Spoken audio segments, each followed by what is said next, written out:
एक शादीशुदा लड़की माँ के पास आई। आंखों में आंसू, दिल में गुस्सा और जुबान पर सिर्फ एक बात, माँ मैं अब उसे बर्दाश्त नहीं कर सकती।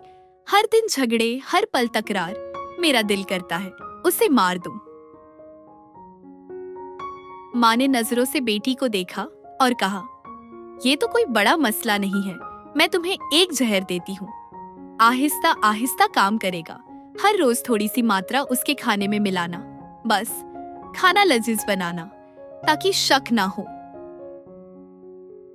लेकिन बेटा, जब तक ये जहर असर करे, घर का माहौल बदल दो। प्यार से बोलो, उससे बहस मत करो, उसे इज्जत दो, अपने आप को संवारो और सबसे जरूरी बात, उसके साथ मोहब्बत से पेश आओ।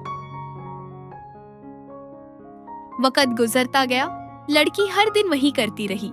रोजाना थोड़ी सी मिठास, थोड़ा प्यार, थोड़ी समझदारी। फिर एक दिन वो भागी भागी माँ के पास आई, आंखों में घबराहट और दिल में पश्चाताप।